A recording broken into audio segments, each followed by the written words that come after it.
Mes amis turfistes, préparez-vous. Le rideau tombe sur le circuit du Grand National du Trot 2025. Et croyez-moi, cette finale à Vincennes s'annonce comme un véritable feu d'artifice.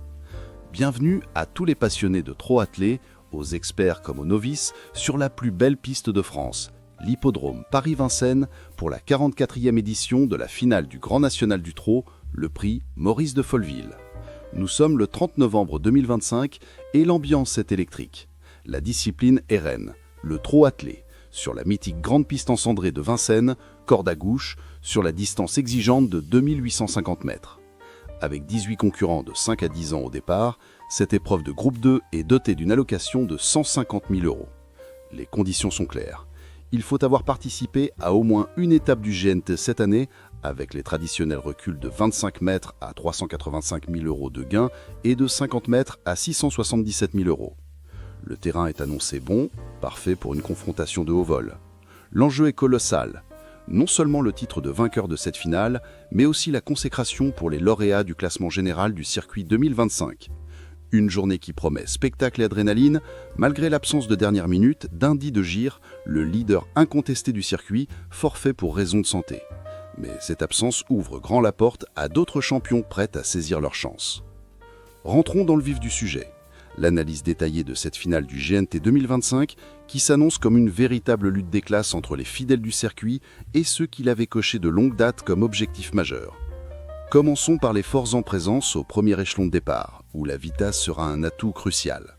Le numéro 6, J-Lord Viva, attire tous les regards. Ce 6 ans arrive sur 2 succès brillants, montrant une forme étincelante et une capacité à enchaîner les performances. C'est un cheval qui a mûri et qui semble prêt à franchir un nouveau palier. Sa position au premier poteau est un avantage certain. Et son driver Julien Raffestin sait comment mener ses troupes au succès. C'est un cheval qui a le profil type du cheval qui peut aller loin dans cette épreuve s'il est bien préservé en début de parcours. À ses côtés, le numéro 9, Jingle Dupont, est une véritable pépite. Vainqueur de la 6e étape à Laval, ce protégé de Nicolas Bazir a été préparé minutieusement pour cet objectif. Quand le clan Bazir vise une course, c'est rarement pour faire de la figuration. Nicolas Bazir lui-même sera aux commandes et sa connaissance du cheval, combinée à son talent, en fait un candidat très sérieux. Sa fraîcheur est un atout et il pourrait bien surprendre les favoris plus fatigués par le long circuit du GNT. Ne sous-estimons jamais le numéro 8, Jeannette Priori, dauphine d'Indy de Gire au classement général. Elle a montré une régularité exemplaire tout au long de la saison. Tony Lebellet, son entraîneur, est confiant, malgré une récente incartade à Mokanchy où elle luttait pour la victoire avant de se montrer fautive. Si elle reste sage, sa combativité et sa capacité à finir fort pourraient lui permettre de jouer un premier rôle. Elle représente la ténacité et l'expérience du circuit. Le numéro 7, Kamehameha, est également à surveiller de près. Lauréate de l'étape nantaise et 5e du Critérium des 5 ans, groupe 1, elle a prouvé sa qualité à plusieurs reprises face à l'élite de sa génération. Antoine Leurtet la connaît par cœur et sa pointe de vitesse peut faire la différence dans la phase finale. Et que dire du numéro 2, Jason Boy. Ce 6 ans, remarquable de constance, arrive sur 3 succès consécutifs, dont une victoire d'étape à Feur où il a dominé le lauréat du tournoi. Son point d'interrogation, il effectue ses grands débuts sur la cendrée parisienne.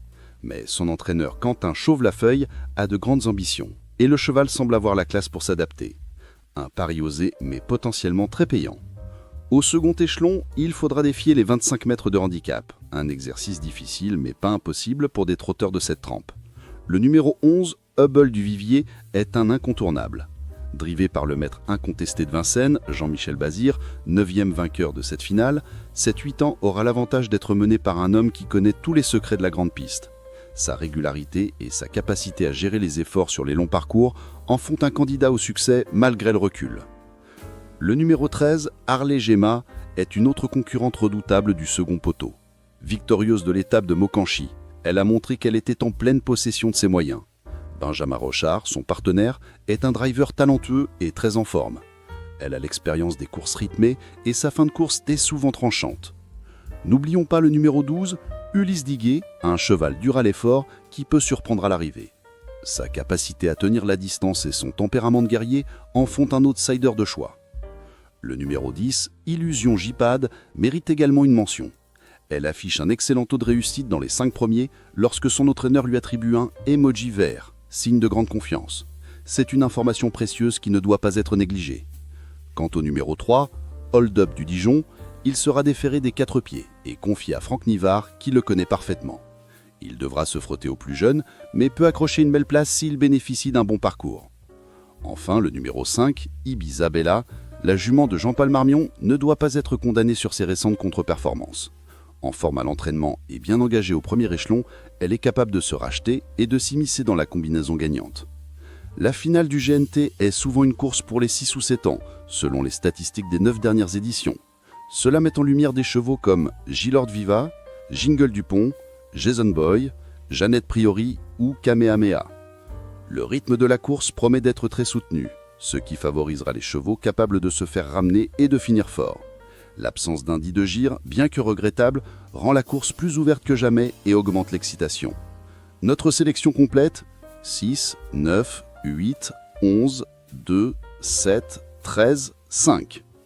Voilà mes amis, vous avez toutes les clés en main pour vibrer devant cette finale du Grand National du Trot 2025. Une course qui s'annonce palpitante, pleine de rebondissements et qui, j'en suis sûr, restera gravée dans les annales. N'oubliez pas, le turf, c'est avant tout une passion, une émotion, un art de déchiffrer les forces vivantes en présence. Partagez vos avis, vos intuitions, vos coups de cœur en commentaire. Abonnez-vous à la chaîne pour ne rien manquer de nos analyses d'experts. Activez la cloche des notifications et rejoignez notre communauté de passionnés. On se retrouve très vite pour de nouvelles aventures épiques. Que la chance soit avec vous.